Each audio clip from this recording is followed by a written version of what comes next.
सदा सदा के लिए खत्म हो जाएगी।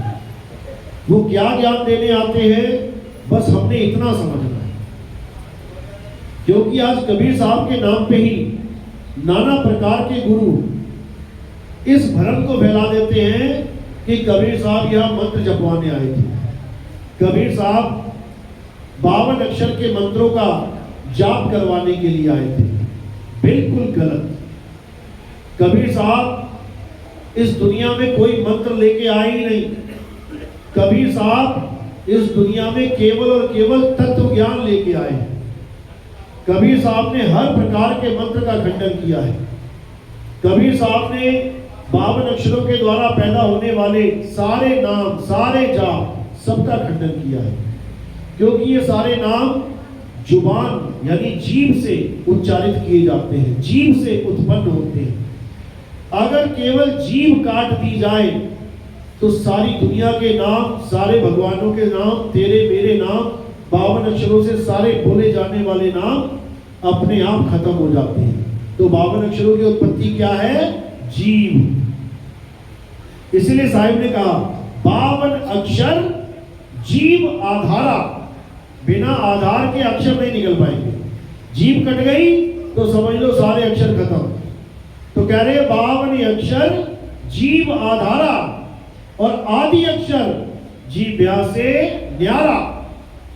यानी वो जीव का खेल नहीं है, वो आदि अक्षर जीव के द्वारा बोले जाने वाला नाम नहीं है, वो तत्व है, तत्व। जैसे पानी कभी जीव से नहीं बोला जा सकता, पानी का नाम बोला जा सकता है। पानी बोलने की चीज ही नहीं है। गिलास में पानी पड़ा है, पीने की चीज है, बोलने की चीज तो उसका नाम है। इसी प्रकार परमात्मा ये बोलने की चीज नहीं है, ये प्राप्त करने की चीज है, ये एक वस्तु है, ये कोई केवल नाम नहीं है कि जिसके मन में आया वो नाम लेने लग गया। राम को परमात्मा मान लिया तो राम राम जपने लग गया, कृष्ण जी को परमात्मा मान लिया तो हरे कृष्णा जपने लग गया, राधा को परमात्मा मान लिया राधे राधे जपने लग गया, अल्लाह को परमात्मा मान लिया अल्लाह अल्लाह करने लग गया, गॉड को परमात्मा मान लिया, वाहिगुरु को परमात्मा मान लिया तो गॉड वाहिगुरु जपने लग गया। ये खेल नहीं है। परमात्मा को पाने का ये रास्ता नहीं है, बल्कि परमात्मा से दूर हो जाने का रास्ता ये है। अगर कोई बाबा आपको कहता है कि नाम जपो परमात्मा मिलेगा, याद रखना उसने बहुत बड़ा पहाड़ खड़ा कर दिया आपको और परमात्मा के बीच में। जब तक तुम नाम जपते रहोगे तब तक तुम्हारा कल्याण होने वाला नहीं है। इसीलिए कबीर साहब ने वाणी में समझाया, मुझ को कहां ढूंढे रे बंदे। ढूंढा किसको जाता है? तत्व को। अभी कहे ना घड़ी ढूंढो, तत्व है। अभी कहे पर्स ढूंढो, तत्व है। किसी का बच्चा खो गया, हाँ ढूंढो, सब ढूंढने लग जाएंगे। तो ढूंढा तत्व को जाता है और नाम तत्व के नाम का जपा जाता है। पानी का नाम रख दिया, पानी जल वाटर नीर तोय, जपते रहो। लेकिन पानी जप के, नीर वाटर जप के गला थोड़ी नहीं गीला हो जाएगा। इसलिए जपने का खेल बिल्कुल अलग है और प्राप्त करने का खेल बिल्कुल अलग है। प्राप्त हमें तब होगा जब हम ढूंढेंगे, और अगर हम जपेंगे तो वो कभी प्राप्त होने वाला नहीं है। खोई हुई वस्तु को ढूंढा जाता है, जपा नहीं जाता। इसलिए साहिब ने कहा, मोह को कहां ढूंढे रे बंदे, मैं तो तेरे पास में। परमात्मा कहीं दूर नहीं है, बिल्कुल पास है, बिल्कुल पास। कितना पास? जितना एक फूल से उसकी सुगंध पास है। देखो, बिल्कुल पास। जितना एक दूध में घी पास है, बिल्कुल पास। जितना हिरण से कस्तूरी पास है, देखो बिल्कुल पास है, नाभि में है। जितना चकमक के पत्थर से आग दूर है, कितनी दूर है? बिल्कुल पास। इतना ही परमात्मा हमारे पास है, लेकिन हम ढूंढ नहीं रहे हैं, जप रहे हैं, इसलिए मिल नहीं रहा जन्म जन्म से। जन्मों जन्मों बीत गए, सतयुग बीत गया, त्रेता बीत गया, द्वापर बीत गया, नाम जपते जपते, और अब कलयुग भी आ गया। अगर कलयुग में भी नाम जप लिया तो वही हालत हो जाएगी, धोबी के कुत्ते वाली, ना घर का ना घाट का। याद रखो, नाम जपने के बाद भगवान ने दर्शन भी दे दिए ना तुम्हें, ब्रह्मा जी, विष्णु जी, शंकर जी, तब भी तुम्हारी मुक्ति नहीं होगी। क्यों? राक्षसों को भी दर्शन दिए। कौन से राक्षस को दर्शन नहीं दिए? सारे वरदान उन्होंने तो दिए। यानी भगवान सामने खड़ा होकर वरदान भी दे रहा है, तब भी उसकी मुक्ति नहीं हो पा रही है। सोचो, मुक्ति किससे होगी? मुक्ति परमात्मा से होगी, देवी देवताओं से नहीं होगी। देवी देवताओं से वरदान मिल सकते हैं, जो वरदान मांगो मिल जाएगा, उसके बाद सारे राक्षस मारे गए, धराशायी हो गए। तो इससे कल्याण नहीं होगा। कल्याण किससे होगा? परम पिता परमात्मा, जो सबका पिता है, उसकी आराधना से। वो कैसे करेंगे? जब हमें वेदी गुरु मिल जाएगा। तो कबीर साहब यही समझा रहे हैं, कह रहे ना मंदिर में, ना मस्जिद में, ना काबे कैलाश में। कह रहे मंदिर मस्जिद में चक्कर काट के आओगे, परमात्मा नहीं मिलेगा। ना मैं जप में, ना मैं तप में, ना एकांत निवास में। मैं जप और तप से भी नहीं मिलूंगा कि कोई कहे 8 करोड़ बार, 10 करोड़ बार, 100 करोड़ बार नाम जपना पड़ेगा तो परमात्मा मिल जाएगा। कभी नहीं मिलने वाला, कभी भी नहीं। तो कैसे मिलेगा? ढूंढने से। कहते हैं ना मैं त्रिकुटी भवन गुफा में और ना श्वासों की श्वास में। ना तो मैं त्रिकुटी में हूं, क्योंकि 90% बाबा लोग कहां ध्यान लगवा देते हैं? यहां पे। यही काल का जाल है। इसी अंधेरे में एक ज्योत दिखाई देती है, उसी को परमात्मा मान लेते हैं। ज्योति ज्योत समा जाते हैं। जैसे पतंगा आग में समाए तो क्या होगा? उसका नाश हो जाएगा। आकर्षित तो खूब करेगी, तुम आग लगा दो, कितना ही भगाओ पतंगे को, मुड़ मुड़ के आग में जाएगा। अच्छी तो बहुत लगेगी उसे, लेकिन नाश हो जाएगा। इसी प्रकार ये ज्योत अच्छी तो बहुत लगती है योगियों को, लेकिन इससे नाश हो जाता है। क्यों? क्योंकि ये परमात्मा नहीं, ये मन है। मन, बाबा नानक समझा रहे हैं वाणी में, मन तू ज्योत स्वरूप है, अपना मूल पहचान। कि हे मन, तेरा स्वरूप क्या है? तू ज्योत स्वरूप है। परमात्मा ज्योत स्वरूप नहीं है। परमात्मा का स्वरूप कुछ और है। वो क्या है? अभी आगे समझ में आएगा। तो पहले मन का खेल खत्म करें कि ये मन क्या है। ये यहां बैठा हुआ है, दोनों आंखों के बीच में, त्रिकुटी पे। इसी को साहिब ने समझाया, ज्योति स्वरूपी देव निरंजन, तुम्हें राखे भरमाई हो, ए हंसा तू अमर लोक का बड़ा कालवश आई। यानी परमात्मा के घर से आया है ये हंस, ये जीव, और इस ज्योत के चक्कर में, इस मन के चक्कर में बार बार जन्म मरण के चक्कर में फंस गया। अब क्या करे? कैसे करे? कैसे निकले यहां से? इस ज्योत को तुमने इग्नोर कर देना है, इस ज्योत की तरफ देखना भी नहीं है। तो क्या कह रहे हैं? आंख न मूंदो, कान न रूंदो, तनिक कष्ट मत धारो, खुले नयन पहचानो हंस हंस, सुंदर रूप निहारो। कहते हैं आंखें बंद कर लो, यानी आंखें बंद मत करो, यानी आंख बंद करके अंधेरे में देखना ही नहीं है। उस ज्योत की तरफ से आंखें बंद कर लो अपनी, देखना ही नहीं है उसकी तरफ। तो कह रहे आंख ना मूंदो, कान ना रूंदो, कानों को भी नहीं बंद करना है। अंदर एक अनहद नाद भी है शरीर के, 5 तत्वों की 5 धुनें, उस पर भी ध्यान नहीं लगाना है। आंख न मूंदो, कान न रूंदो, तनिक कष्ट मत धारो, खुले नयन पहचानो हंस हंस, सुंदर रूप निहारो। यानी आंखें खुली हो और ध्यान परमात्मा में हो, तब तुम्हें पता लगेगा उसका कितना सुंदर रूप है। तो उसका क्या रूप है? उसका ये रूप नहीं है आदमी, औरत, बच्चा, बूढ़ा, जवान, बिल्कुल नहीं। परमात्मा का क्या रूप है? परमात्मा का कोई रूप, रेख, रंग नहीं है। उसका स्वरूप है। स्वरूप क्या है? शब्द स्वरूप। गरीबदास जी समझा रहे हैं वाणी में, कह रहे कभी गरीब पुरुष कबीर ने देह धरा नहीं कोई, और शब्द स्वरूपी रूप है, घट घट बोले सोए। यानी परमात्मा का स्वरूप क्या है? शब्द स्वरूप, आवाज स्वरूप। एक दिव्य आवाज है, एक अखंड आवाज है जो परमपिता परमात्मा कहलाती है। उस आवाज का ना तो कभी जन्म हुआ है, ना ही उसकी कभी मृत्यु होगी। वो आवाज सदा सदा से थी, है और रहेगी। उसी को साहिब ने बोला है चाव के महल में बोलता राम है, तू जाम और राम को चीन भाई। यानी इस चमड़े के पास बोलता राम विराजमान है, लेकिन कोई राम को जान नहीं पा रहा, सब चमड़े में उलझ जा रहे हैं। सब अपने अपने गुरु महाराज को शरीर मान बैठे हैं कि मेरे गुरुजी काली दाढ़ी वाले, मेरे गुरुजी सफेद दाढ़ी वाले, मेरे गुरुजी गोरे, मेरे गुरुजी काले, इसी में उलझे पड़े। जबकि ये क्या दिखाई दे रहा है? ये पंच भौतिक शरीर है, ये 5 तत्वों का मिलन है। आकाश, वायु, धरती, अग्नि और जल है। जब ये शरीर का नाश होगा, अपने अपने तत्वों में विलीन हो जाएंगे ये तत्व। ये 5 तत्व अपने तत्वों में विलीन हो गए। अब बचा क्या? अब बचा आत्मा। अब ये आत्मा क्या है? यही गुरु है। इसी आत्मा का ज्ञान चाहिए। किसे? इस जीव को। ये जो जीव बैठा है काया के अंदर, जो कैदी है पंच भौतिक काया में, उसको ये ज्ञान चाहिए, उसकी मुक्ति करवानी है। उसी जीव को परमात्मा के साथ जोड़ देना है।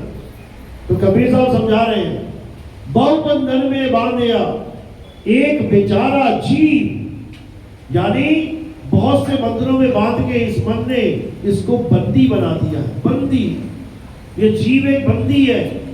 अब ये किसका इंतजार कर रहा है? बंदी छोड़ का। जब बंदी छोड़ आएंगे इसके जीवन में, तो ये बंदी को आजाद कर देंगे। तो कबीर साहब समझा रहे हैं, बहुबंधन में बांधिया एक बेचारा जीव, और केवल छूटे आपने जो न छुड़ाए पीव। यानी ये बंधन में कभी छूट नहीं सकता, ये बंधन से कभी नहीं छूट सकता जब तक इसको पीव ना छुड़ा दे। और पीव कैसे छुड़ाएगा? पीव एक ऐसी विधि के द्वारा छुड़ाएगा जिसमें ना तो मंत्र जाप है, ना ही कोई प्राण योग, प्राण क्रिया है कि कोई कहे श्वासों में नाम जपना है, नहीं जपना है। ना तो कोई कानों को बंद करके अनहद नाम सुनना है, नहीं सुनना है। ना ही कोई हवन यज्ञ करना है, बिल्कुल नहीं करना है। ना ही कोई नमाज पढ़नी है, जरूरत ही नहीं है। ना ही कोई प्रेयर या अरदास करनी है, बिल्कुल नहीं करनी है। ना ही कोई फूल पत्ता चढ़ाना पड़ेगा किसी मूर्ति पे, बिल्कुल भी नहीं। कोई पूजा पाठ हवन यज्ञ कर्म कुछ करने की जरूरत ही नहीं है, बिल्कुल नहीं है। तो क्या करना है? अध्याय 3 17वां श्लोक देखो गीता में क्या लिखा है। क्या कह रहे हैं? ये जो अपनी आत्मा में रमण करते हैं, जो अपनी आत्मा में तृप्त है, जो अपनी आत्मा में संतुष्ट है, उनके लिए कोई धार्मिक कर्म कर्तव्य लागू ही नहीं होता। उसके ऊपर कोई कानून लागू ही नहीं होता। लागू क्यों बोला? क्योंकि लागू कानून होता है।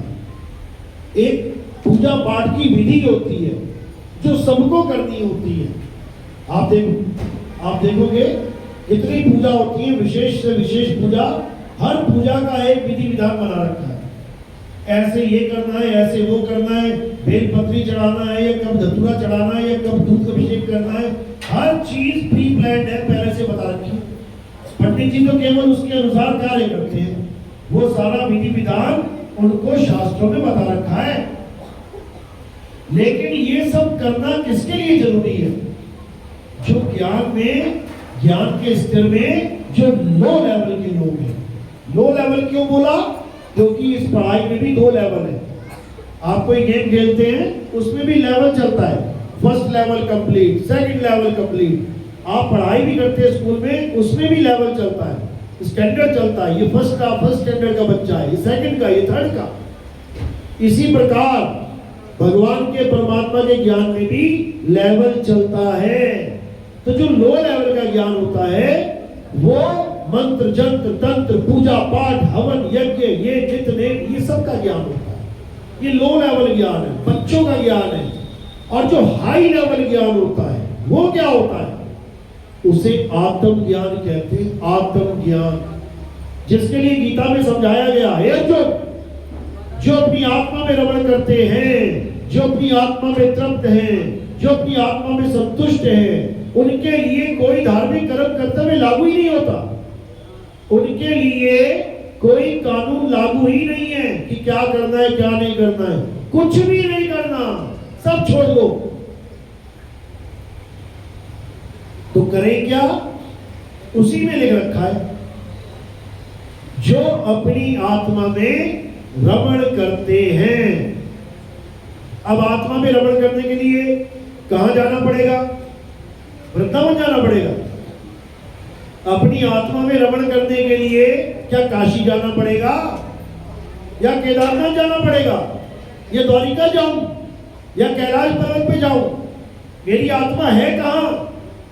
पहले तो मुझे यह पता लग जाए। जहां मेरी आत्मा है मुझे उसी आत्मा में रमण करना है।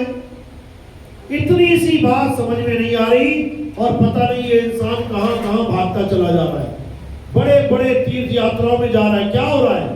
100 बंदा बैठा है बस में, ट्रेन में, और जा रहा है भगवान की खोज में। वही पहाड़ से बस गिर जा रही है, एक भी नहीं बच रहा। एक हादसा नहीं, हजारों हादसे हैं। जाके देखो, भगवान के दर्शन करके बैंड वाला वापस जा रहा था, मुठभेड़ हो गई, ट्रक के साथ टकरा गया, 15 के 15 लोग मारे गए। बताओ, सोचो। कांवड़ यात्री बेचारे कांवड़ लेने जाते हैं, कितनी दूर से पैदल जाते हैं, बोल बम करते जाते हैं, नारे लगाते जाते हैं पूरे विश्वास के साथ। क्या कह रहे हैं? अकाल मृत्यु हो मरे जो काम करे चंडाल का, काल उसका क्या बिगाड़े, भक्त है महाकाल का। और उन महाकाल के भक्तों के साथ क्या हो रहा है? 15 कांवड़ यात्री मारे गए, ट्रक चढ़ गया, 15 इधर मर गए, 20 इधर मर गए, लाशें बिस्ती चली जा रही है हरिद्वार तक। फिर भी दोहा बोलते जा रहे हैं, काल उसका क्या बिगाड़े, भगत है महाकाल का। केदारनाथ में इतनी बड़ी त्रासदी हुई, सारे भक्तों का सफाया हो गया, लेकिन आज भी वो दोहा बोला जा रहा है। बताओ, अरे कितनी बार काल प्रूफ करे कि भगत महाकाल के भी मैं ले जाऊंगा उठा के, कितनी बार वो करे? किसी को समझ में ही नहीं आ रहा। ये कोई मजाक थोड़ी नहीं चल रहा भाई कि बस दोहे लिखवाते रहो कि काल कुछ नहीं बिगाड़ सकता, भक्त महाकाल का, और उसके बाद लाशें बिछी हुई है। मजाक समझ लिया लोगों के जीवन के साथ। कहीं जाने की जरूरत नहीं है, कहीं भी नहीं। कृष्ण जी समझा रहे हैं गीता में, हे अर्जुन, अगर तुम सत्य को जानना चाहते हो, अगर तुम आत्मा को जानना चाहते हो, तो कहां जाओ? ये वृंदावन में नहीं भेजा उन्होंने, ना काशी में भेजा। क्या कह रहे हैं? अध्याय 4 34वां श्लोक, अगर तुम सत्य को यानी आत्मा को जानना चाहते हो तो कहां जाओ? तुम ऐसे तत्वदर्शी संत की शरण में जाओ।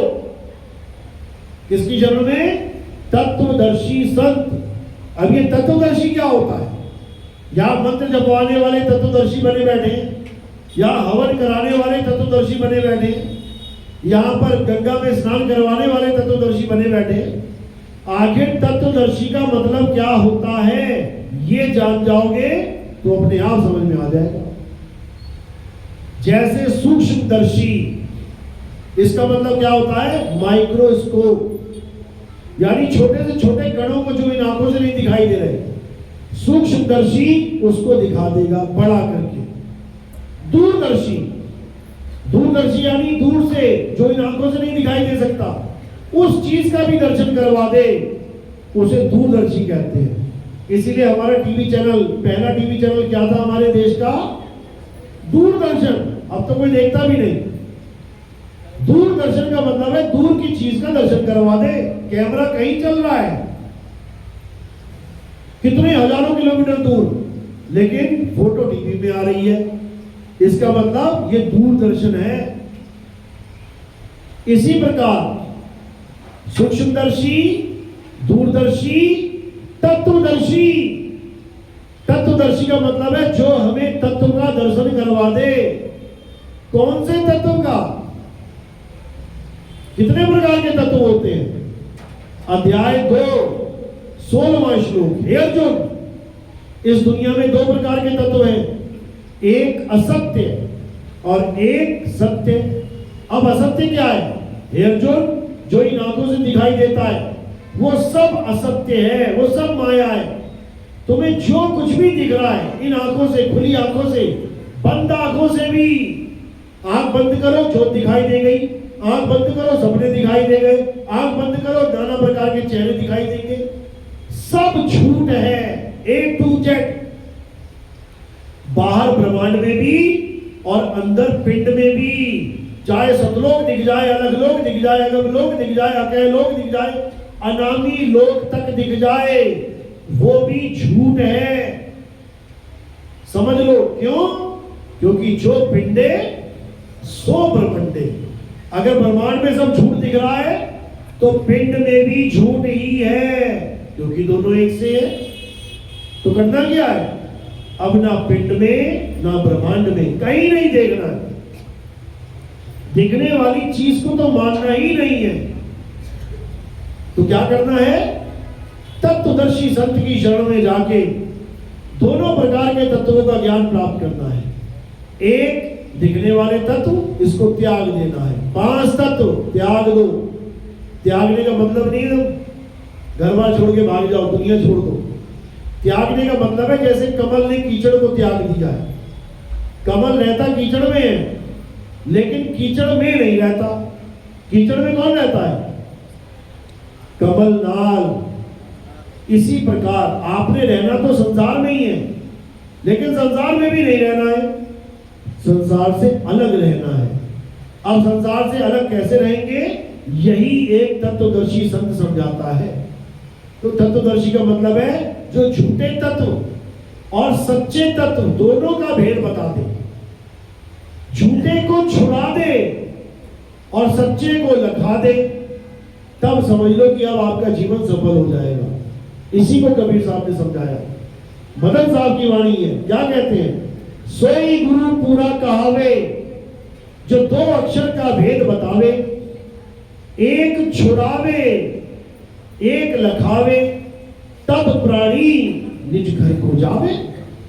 यानी 2 प्रकार के अक्षरों का ज्ञान हो जाए इस इंसान को तो इसका कल्याण हो जाएगा। पहले प्रकार के अक्षर क्या है? ये 52 अक्षर। हिंदुस्तान में हिंदी नाम जपे जा रहे हैं, अंग्रेज अंग्रेजी नाम पे भरोसा करके बैठे हैं, यहूदी हिब्रू नाम पे भरोसा करके बैठे हैं, ईसाई अंग्रेजी नामों पे भरोसा करके बैठे हैं, सिख भाई पंजाबी नाम पे भरोसा करके बैठे हैं। हर इंसान किसी ना किसी अक्षर से बने नाम पे भरोसा करके बैठा है कि राम राम जप लूंगा तो मेरा कल्याण हो जाएगा, वाहिगुरु जप लूंगा मेरा कल्याण हो जाएगा, अल्लाह अल्लाह कर लूंगा मेरा हर इंसान किसी ना किसी अक्षर पे भरोसा करके बैठा है, क्योंकि अक्षरों को नाम समझ बैठा है। अक्षरों को भगवान का नाम समझ बैठा है। जैसे राम, अब रा में रा कहां से आया और मां में मां कहां से आया? इन्हीं वर्णमाला से जब आदि मानव ने ये नाम बनाए, कैसे बनाए? जैसे पहली खोज आदि मानव की क्या थी? आग। पत्थर से पत्थर टकराया तो आग प्रकट हो गई। आदि मानव ने उसका नाम उसी वक्त नहीं रख दिया कि इसको आग कहेंगे आज के बाद। वो तो देख के हैरान हो गया, ये क्या आ गया? तुम्हारे सामने एकदम ऐसी चीज आ जाए जो तुमने कभी देखी ना हो, तुम उसका नामकरण करोगे या पहले हैरान हो जाओगे ये क्या है? और ये क्यों बोला ये क्या है? क्योंकि ना तो कभी वैसा कुछ देखा और ना ही उसका कभी नाम सुना। इसी प्रकार आदि मानव ने जब अग्नि खोजी तो अग्नि का कोई नाम नहीं था। अग्नि नाम कब पड़ा? जब आदि मानव ने अक्षर खोजे। कैसे खोजे? इस मुख के द्वारा, जीव के द्वारा, होठों के द्वारा सारे अक्षर खोज डाले। कितने अक्षर खोजे हिंदुस्तान में? 52 अक्षर। अ आ इ ई उ ऊ का खा गा, ये सारे अक्षर मिला के जब जोड़ोगे 52 अक्षर हो जाएंगे। इन्हीं 52 अक्षरों की वजह से सारे भगवानों के नाम तुम बोल पा रहे हो। या रा ला वा शा सा, ये लाइन बनी तो रा उठा लिया इसमें से। पा फा बा भा मा, ये लाइन बनी तो मां उठा लिया इसमें से। आ का डंडा लगा दिया, बन गया राम, हो गया राम नाम सत्य। अरे ये तब कहा था जब इंसान को बोलना भी नहीं आता था। ये नाम तब कहा था जब अक्षरों की खोज ही नहीं हुई थी। ये नाम तब कहा था जब ये संसार ही नहीं बना था, इंसान भी नहीं बना था, तब कहां थे ये नाम? ये इंसानों के द्वारा बनाए हुए नाम है भाई। इसीलिए इसको 52 अक्षरी नाम कहते हैं। इसलिए कबीर साहब ने बार बार 52 अक्षरों पे प्रहार किया, ताकि ये इंसान समझ जाए कि जिस नाम से इसकी मुक्ति होगी वो आदि मानवों के द्वारा बनाए हुए नाम नहीं है। समझ लो, किस नाम से मुक्ति होगी? आदि नाम से। आदि नाम 52 अक्षर, जीव आधारा। ये जीव से बनाए आदि मानव ने। हिंदुस्तानियों ने 52 बना दिए, अंग्रेजों ने 26, ABCDEFGHI गिन लेना, 26 होगी। अरबी लोगों ने अलग बना दिए, हिब्रू में अलग बन गए, Chinese, Portuguese, Italian, French, German, दुनिया भर की भाषाएं, दुनिया भर के अक्षर एक दूसरे से मिलते भी नहीं है। चाइनीज ABCD देख लोगे तो हैरान हो जाओगे कि ABCD है। फ्रेंच की ABCD देखोगे बिल्कुल अलग दिखेगी, जर्मनी की भाषा बिल्कुल अलग दिखेगी, हर चीज अलग। क्यों? क्योंकि इंसान ने बनाया। अब इन्हीं अक्षरों को पकड़ पकड़ के धर्म बन गए, जात बन गई, सब कुछ बन गया, धर्म बन गए, हिंदू धर्म। अब हिंदू में हा कहां से आया, दा कहां से आया, ना कहां से आया? अगर ये हा, दा और ना होते तो हिंदू धर्म कैसे होता?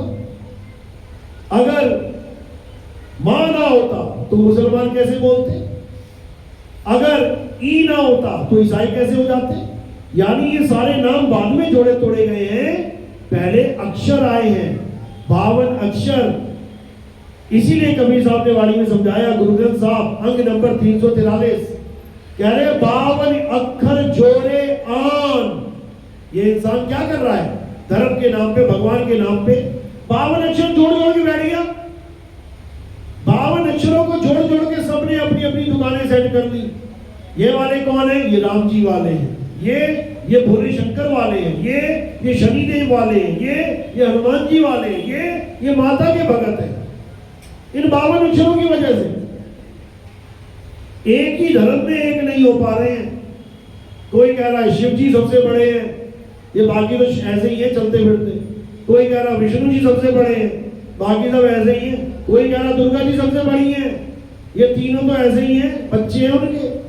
सब अपनी अपनी जोड़ तोड़ में लगे हुए हैं, लेकिन कोई नहीं समझ पा रहा कि 52 अक्षर जोड़े आन, सकियन अक्षर एक पहचान। उस एक अविनाशी को कोई नहीं जान पा रहा, जो हम सबका माई बाप है, जो हम सबका परम पिता परमात्मा है, जिसको पाने के बाद और कुछ पाना शेष रह ही नहीं जाता है। इसलिए बार बार कबीर साहब 52 के ऊपर प्रहार करते हैं। ये हिंदू, मुस्लिम, सिख, ईसाई में प्रहार नहीं है, ये 52 अक्षरों में प्रहार है। हिंदू, मुस्लिम, सिख, ईसाई को तो वो एक करना चाहते हैं, लेकिन ये 52 अक्षरों में एक होने नहीं दे रहे हैं। समझो, सब मानते हैं कि परमात्मा ने दुनिया बनाई है, परमात्मा ने हम सबको बनाया है। अगर परमात्मा ने हम सबको बनाया है तो मैं हिंदू और तू मुसलमान कैसे हो गया? वो सिख और ये ईसाई कैसे हो गया? ये किसने बांट दिया हमें? केवल अक्षरों की वजह से। ये अक्षर हटा दो, अक्षर हटा दो, अब बता तेरी क्या जात है, तेरा क्या धर्म है। अक्षर ना होगे तो तुम अपना नाम तक नहीं बता सकते। जात और धर्म तो बहुत दूर की बात है, क्योंकि बच्चा पैदा भी नहीं हुआ होता है, उससे पहले प्लानिंग चल पड़ती है। सुनो जी, लड़का हो गया तो ये नाम रखेंगे, और लड़की हो गई तो ये नाम रखेंगे। बताओ, और बच्चा आया है नहीं दुनिया में, अभी नामकरण पहले चालू हो गए। किसकी वजह से? अक्षरों की वजह से। कभी भैंस ने नहीं बोला अपने पति को कि बछड़ा हो गया, भैंसा हो गया तो ये रख देंगे, भैंसिया हो गई तो ये रख देंगे। होने के बाद ना रखे उन्होंने कभी। 10-10 बच्चे हो जाए कुतिया के, कभी नाम ना रखती वो।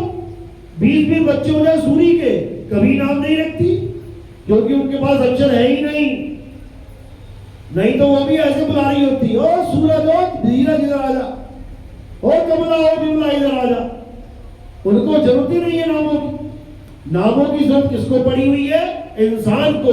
ना तो अपने बच्चों में नाम रख सकता है और ना ही भगवान का नाम रख सकता है। बिना अक्षरों के, इसलिए ये अक्षरों का दास बना हुआ है, अक्षरों का दास। इन्हीं अक्षरों को खत्म करना है और उस आदि अक्षर यानी आत्मदेव को जानना है जो सबका माई बाप है, तब कल्याण होगा। उसी आत्मा का भेद कबीर साहब समझाने आते हैं, उसी आत्मा के बारे में कृष्ण जी समझाने आते हैं। पढ़ लो गीता, क्या कह रहे हैं? हे अर्जुन, इस आत्मा को जानने वाले, इस आत्मा को पहचानने वाले, इस आत्म तत्व को प्राप्त करने वाले योगी मेरा ही स्वरूप हो जाते हैं। यानी मुझ में और उनमें कोई फर्क नहीं रह जाता। वो मेरे भगत नहीं रह जाते कि मेरे भगत हैं, वो मैं ही हो जाते हैं। यानी दोनों में भेद नहीं रह जाता कोई। इसीलिए गीता में बोला है कि अगर कोई पूजनीय है तो कौन? जिसे शस्त्र काट नहीं सकते। कृष्ण जी के पैर में तीर लगा कि नहीं लगा?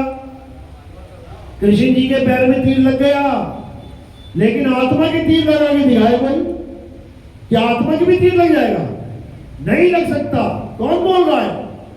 कृष्ण जी बोल रहे हैं, नैनम छिन्दन्ति शस्त्राणि। छिन्दन्ति यानी छेद कर दे, वो नहीं कर सकता छेद। नैनम छिन्दन्ति शस्त्राणि, लेकिन उनके पैर में छेद हो गया, तीर लग गया। तो किसकी पूजा करने की बात चल रही है? जिसके पैर में तीर लग जाए उसकी पूजा बोल रहे हैं, या जिसको तीर छेद नहीं सकता उसकी पूजा बोल रहे हैं? पहले तो यही निर्णय कर लो। कह रहे हैं नैनम छिन्दन्ति शस्त्राणि, नैनम दहति पावका, जिसे आग जला नहीं सकती उसकी पूजा कर। लेकिन हम किसकी पूजा कर रहे हैं? जिसको आग जला सकती है।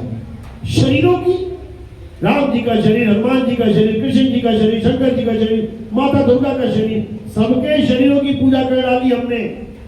और कृष्ण जी समझा रहे हैं उसको जान जिसको शस्त्र काट नहीं सकता, अग्नि जला नहीं सकती, वायु सुखा नहीं सकती, जल भिगो नहीं सकता। अर्जुन, उस आत्मा को मारने में कोई सक्षम नहीं है, कोई भी। इस दुनिया के सारे देवता आ जाएं, इस दुनिया के सारे पीर पैगंबर औलिया आ जाएं, इस दुनिया के सारे ऋषि मुनि आ जाएं और श्राप दे दें कि हे आत्मा तेरा नाश हो जाए, मर जाए, मर जाएगी क्या? सारे फेल हो जाएंगे एक लाइन से खड़े हुए। इसीलिए कभी कोई श्राप देता ही नहीं आत्मा को। दिखा दो कहीं, कहा हो किसी ने? आत्मा को श्राप देने का मतलब ही नहीं है। सबको पता है झूठा सिद्ध हो जाऊंगा, इसलिए कोई कहता ही नहीं है कि आत्मा का अंत हो जाए। उसको पता है मेरे कहने से भी नहीं होगा। इसी आत्म तत्व को जानना है, इसी को पहचानना है। तो कबीर साहब यही समझा रहे हैं, जल में मीन प्यासी, मोहे देखत आवे हंसी, आत्म ज्ञान बिना नर भटके, कभी काबा कभी काशी। कौन से ज्ञान के बिना नर भटक रहा है? आत्म ज्ञान। अभी आत्म ज्ञान क्या होता है? आत्म ज्ञान का क्या मतलब है? तो इसका मतलब ये नहीं है कि किसी राम जी या श्याम जी की पूजा करनी, या मुसलमान है तो अल्लाह की पूजा करेगा, या सिख है तो वाहिगुरु, या ईसाई है तो गॉड, या यहूदी है तो यहोवा। आत्म ज्ञान का मतलब है आत्म ज्ञान। आत्म का मतलब होता है खुद का। जहां पर भी आत्म शब्द जुड़ जाए तो सारी कहानी तुम्हारे खुद के ऊपर आ जाती है। जैसे तुम्हें कोई कहे कि कथा लिखो, तुम किसी की भी लिख दो। तुम्हें कोई कहे आत्म कथा लिखो, किसकी लिखोगे? खुद की। तुम्हें कोई कहे हत्या कर दो, किसी की भी कर दो। तुम्हें कोई कहे आत्महत्या करो, किसकी करोगे? खुद की। बंदूक पकड़ा दी आपने तुम्हारे और बोला कि रक्षा करो, तो किसी की भी कर लो। और बोला केवल आत्मरक्षा करना, तो किसकी करोगे? खुद की। इसी प्रकार कोई कहे कि निर्भर हो जा, किस पे? किसी पे भी हो जा। और कोई कहे आत्मनिर्भर हो जा, तो किस पे होगा?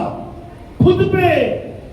इसी प्रकार कोई कहे ज्ञान प्राप्त करो, तो किसी का भी कर लो और कोई कहे कि आत्मज्ञान प्राप्त करो, तो किसका? खुद का।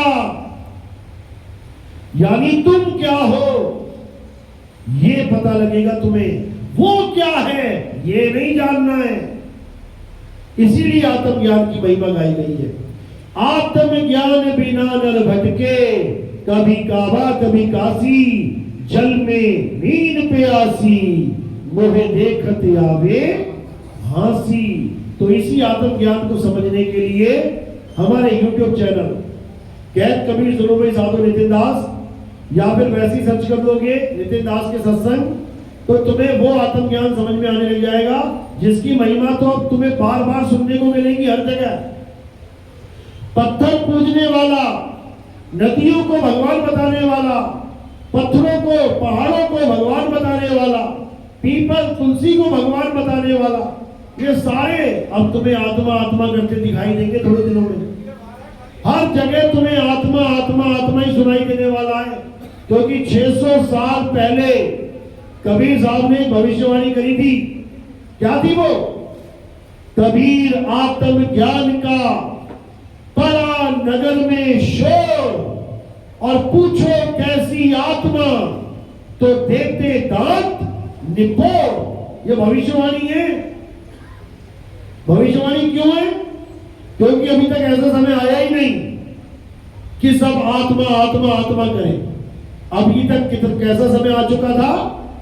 कोई राम राम कहे, कोई अल्लाह अल्लाह कहे, कोई वाहिगुरु वाहिगुरु कहे, कोई गॉड गॉड कहे। ये समय तो आ गया है, आया ही हुआ है। कौन से समय की बात की जा रही है? जब आत्मा आत्मा आत्मा होगा, चारों तरफ यही शोर होगा। देख लो, वृंदावन में बैठे हुए मूर्ति के पुजारी भी आज कह रहे हैं कि मैं हड्डी नहीं हूं, मैं मांस नहीं हूं, मैं खाल बाल नहीं हूं। और पूजा किसकी कर रहे हैं? पत्थरों की, हड्डी की, मांस की, खाल की, बाल की। तेरे नैन बड़े प्यारे मेरे मोहना, किसकी पूजा चल रही है? आंखों की। बताओ, तेरे घुंघराले बाल, किसकी पूजा चल रही थी? बालों की। तेरी गोरी खाल, तेरी सांवरिया खाल, किसकी पूजा चल रही थी? खाल बाल की।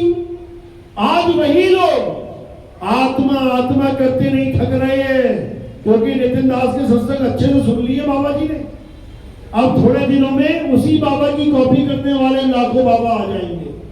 क्योंकि याद रखो, अच्छी कंपनी का एक प्रोडक्ट आता है मार्केट में, उसके बाद देख कॉपी पे कॉपी, देख कॉपी पे कॉपी। आईफोन भी 5000 का मिल जाता है, चाइना मेड। लेना हो तो बता देना, लेकिन चलेगा उतना ही। यानी थोथा ज्ञान है, उसके अंदर सार नहीं मिलेगा। आत्मा आत्मा करने से आत्मा का ज्ञान नहीं हो जाता। आत्मा आत्मा करने से केवल और केवल